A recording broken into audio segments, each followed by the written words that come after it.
네, 안녕하세요. 난치병 치료제 생산을 위한 인간 유래 세포주 개발과 크리스퍼 캐스9 기술의 활용이라는 주제에 대해서 연구한 강민석, 신민용, 이혜성, 임주라고 합니다. 네, 먼저 목차는 다음과 같습니다. 그래서 저는 연구 목적에 대해서 설명을 드리겠습니다. 연구 목적을 설명드리기에 앞서 일단 바이오 의약품의 정의에 대해 설명드릴 건데요. 바이오 의약품은 세포 배양 기술을 바탕으로 유전자 재조합, 바이오 공정, 그리고 정제 기술 등을 적용하여 생산된 치료 목적의 단백질로서 심혈관계 질환, 암 대사 질환 등 다양한 분야에 활용되고 있습니다. 이러한 바이오 의약품은 단백질 의약품으로 대부분이 단위세포당 생산성이 높고 세포 내 도입 안정성이 검증된 초세포라는 세포주에서 생산되고 있습니다. 하지만 이러한 초세포주도 결국엔 인간에서 유래된 세포주가 아니므로 당화공정 그리고 번역 후 변형 과정에서 차이가 발생할 수 있습니다. 그래서 인간에게 적용하기 어려운 사례가 발생할 수 있어 이러한 문제점을 극복하기 위해서 인간 유래주 세포인 핵셀을 이용하게 되었습니다. 그래서 이번 연구에서는 인간 유래 세포주인 핵세포주의 크리스퍼 캐스9 시스템과 DHFR MTX 시스템을 적용하고 새로운 세포주 구축 플랫폼을 개발하여 핵세포주의 헐셉틴 생산 가능성을 알아보고자 합니다. 그래서 이론적 배경에 대해 설명을 드릴 텐데요. 먼저 크리스퍼 캐스9 시스템이 무엇인지에 대해서 설명드리겠습니다. 다음 그림이 보이시나요? 다음 그림이 크리스퍼 캐스9 시스템이라고 볼 수 있는데, 여기서 캐스9 단백질은 표적 서열을 자르는 역할을 하고, 그리고 저기 보이는 sgRNA는 DNA 목표 지점과 상보적 결합을 형성하는 역할을 하고, 여기 보이는 PAM 서열은 그 DNA 서열을 인식하는 데 도와주는 역할을 합니다. 그래서 결국 이로 인해서 우리가 원하는 유전자를 넉아웃 할 수 있게 됩니다. 그래서 이러한 크리스퍼 캐스9 시스템을 이용하여 저희는 DHFR MTX 시스템을 적용해 볼 수 있었는데요. 그래서 DHFR MTX 시스템이란 DHFR MTX 앰플리케이션 시스템이란 일종의 유전자 증폭 기술의 일종으로 유전자를 인위적으로 복제하여 많아지게 하는 기술입니다. 그래서 이러한 기술은 원하는 다량의 단백질을 얻기 위해 필수적인 기술이라 할 수 있죠. 먼저 DHFR은 하이포잔틴과 티미딘을 만드는 주된 효소로 사람한테는 DHFR 진에 암호화되어 있습니다. 그래서 DHFR 진이 없으면 하이포잔틴과 티미딘이 없는 배지에서는 살 수 없겠죠. 그래서 이는 DHFR 진이 트랜스펙션 되었는지 판별하는 선별 지표가 될 수 있습니다. 그리고 MTX는 DHFR의 저해제로 사용되어 여기서 GY 우리가 관심 있는 유전자를 DHFR과 함께 플라스미드에 라이게이션 시켜서 DHFR 세포에 DHFR 진이 없는 세포에 기르면 트랜스펙션에 성공한 클론을 선별할 수 있겠죠. 그리고 MTX 농도를 저해서 고농도로 이렇게 증가시키게 되면 MTX의 저항성을 가진 세포들만이 살아남게 되고, 그래서 이런 살아남은 세포들은 DHFR 진과 GY 진이 다량으로 앰플리케이션 돼 있음을 알 수 있어 그래서 이렇게 도입된 GY로부터 다량으로 저희가 원하는 단백질을 생산할 수 있습니다. 그래서 이번 연구에서 저희는 초세에 도입되어 왔던 DHFR MTX 시스템을 핵셀이라는 인간 유래주 세포에 적용해 볼 것입니다. 그래서 실험 과정을 설명드리기 앞서 저희 연구 과정을 간략하게 설명해 보면 일단 DHFR 진을 크리스퍼 캐스9으로 넉아웃 시켜요. 이 넉아웃 시킨 걸 피노타입 테스트하고 지노타입 테스트로 확인을 한 다음에 이 GY 앰플리케이션, 그러니까 DHFR MTX 시스템을 통한 GY 앰플리케이션을 통해서 이 유전자를 증폭시킨 후 이 증폭시킨 유전자가 증폭된 핵세포에서 헐셉틴 프로듀싱을 확인하는 것이 저희의 연구 과정입니다. 그럼 다음으로 실험 과정을 설명드립니다. 네, 실험 과정에 대해서 발표하도록 하겠습니다. 먼저 우선 간략하게 설명을 드리자면 DFR 진을 크리스퍼 카스9으로 노크아웃하고 피노타입, 지노타입 앞에서 설명드렸듯이 그 다음 GY 앰플리케이션 한 다음에 생산성 확인을 하는 것으로 실험 과정이 마무리된다고 보시면 되겠습니다. 우선 노크아웃에 대해서 발표하도록 하겠습니다. 우선 노크아웃 기술은 간략하게 설명을 먼저 하고 시작을 해야 된다고 생각을 하는데요. 노크아웃 기술이라고 하자면 유전자가 완전하게 사라져서 제 기능을 하지 못하는 것을 의미하는데요. 설명해 보자면 일단 DNA는 자연적으로 그 서열에 문제가 생길 경우 자동적으로 교정 수복 과정을 진행하게 됩니다.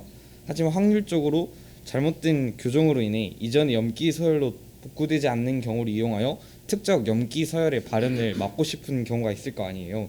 이런 경우를 만들기 위해서 염기 서열의 오류를 유도하는 과정으로 크리스퍼 카스9 시스템을 이용해서 DNA를 절단시킵니다. 그러면 이제 특정한 염기 서열을 크리스퍼 카스9으로 자르게 되면은 DNA의 교정 수복 과정을 통해 다시 고쳐지게 되고, 그러면 이제 정상적으로 DNA가 수리되었을 경우 크리스퍼 카스9이 이를 다시 인식하고 다시 재절단시키게 됩니다. 이제 정상적인 DNA가 아닌 잘린 DNA가 되어 있잖아요. 그럼 이제 잘린 DNA가 크리스퍼 카스9이 인식하냐에 대해서 얘기를 해볼 건데, 이거는 물론 인식을 안 하고 그냥 지나가게 됨으로써 잘못 잘려지게 된 DNA가 그대로 남았는데, 이제 그게 염기 서열이 발현이 되고 하면서 잘못된 유전자가 발현이 됨으로써 특정한 염기 서열이 발현되지 않게 하는 기술입니다.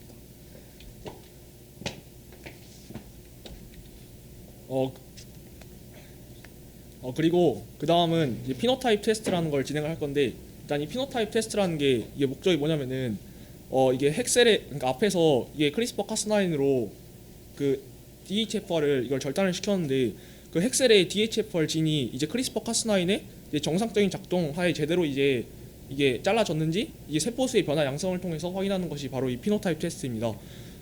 여기 표를 보시면은 일단은 DHFR이 녹아웃 시킨 셀은 그러니까 HT-에서 이게 생장이 불가능합니다. 따라서 이제 크리스퍼 카스9을 통해서 이제 DHFR 진을 녹아웃 시킨 셀과 그리고 와일드 타입 셀을 이거 HT 플러스 배지와 HT 마이너스 배지에서 각각 이게 배양을 시킵니다. 그 다음에 그 시간이 지난 후에 VCD와 Vability를 측정을 합니다. 이게 무엇이냐면은 그러니까 어느 정도 생장을 했는지 이걸 확인을 할 수가 있습니다. 그 다음에 DHFR 진의 이제 KO를 이제 확인할 수가 있고, 그 다음에 따라서 저희 결과에 따르면 이제 여기서 생장 불가능하다는 것을 확인할 수 있었고, 또 그리고 셀 카운팅을 통해서 세포가 단백질을 얼마나 생산하는지 또 데이 2, 데이 4, 데이 6로 나눠서 추가적으로 셀 카운팅을 하였습니다. 그리고는 이제 지노타입 테스트라는 것을 진행을 하였는데, 이제 이 지노타입 테스트는 이제 핵셀의 그 DHFR 진이 제대로 이제 KO 되었는지 이제 절단된 염기서열을 통해서 이것은 확인하는 과정입니다. 일단 크리스퍼 카스9이 이제 작용한 염기서열을 확인하기 위해서 핵셀의 gDNA 과정을 프랩을 통해서 이걸 꺼내고, 그 다음에 추출하여서 이제 원하는 부위만을 이제 PCR을 통해서 증폭을 시키고, 그 다음에 이거를 이제 젤 전기 운동을 통해 가지고서 이제 프래그먼트, 그러니까 우리가 원하는 것을 추출을 합니다. 그 다음에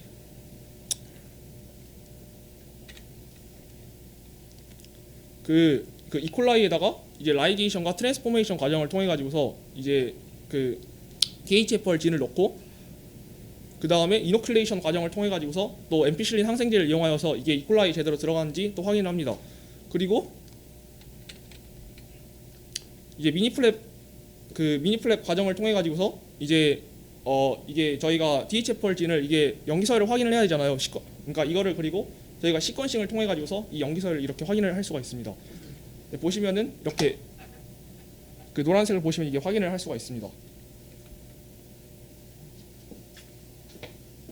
네, GOI 복제에 대해서 발표하도록 하겠습니다.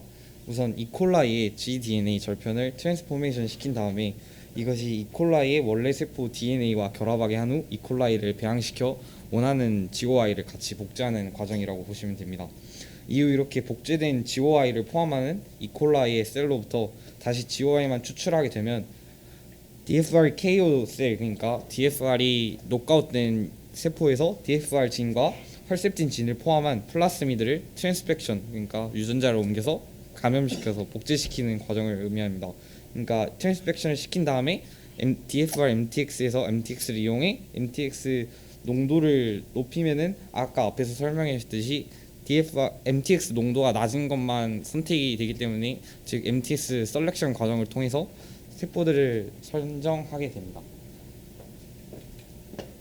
그리고 마지막에는 그 일라이자를 통한 생산성 확인, 그러니까 이게 최종 이제 어느 정도 이게 생산을 하는지 이거 확인을 하는 건데, 일단은 일라이저가 무엇이냐면은 이제 항원 항체 반응을 이용한 항원 또는 이제 그 항체량의 정량적인 측정 방법으로 이제 항원에 효소가 결합된 항체를 표자해서 효소의 활성을 측정하여서 항원 항체 반응의 강도와 그 양을 정량적으로 측정하는 방법입니다.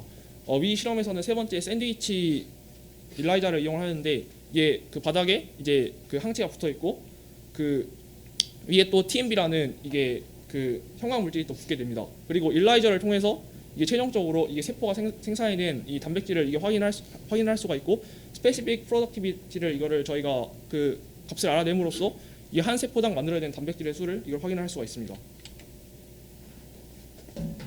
네, 이제 실험 결과에 대해 말씀을 드리겠습니다. 여기 두 개의 그래프가 있는데요. 일단 왼쪽에 있는 그래프는 허세틴 단백질의 생산량에 관한 그래프이고, 오른쪽에 있는 그래프는 스페시픽 프로덕티비티에 대한 그래프입니다. 이러한 결과를 얻기 위해서는 일단 알아야 될 것들이 있는데요. 그것은 일단 첫 번째로는 허세틴 단백질의 생산량을 알아야 되고, 그다음에 VCD, IBCC 그리고 스페시픽 프로덕티비티에 대해 알아야 됩니다. 일단 먼저 VCD는 단위는 밀리언 퍼 밀리리터인데요.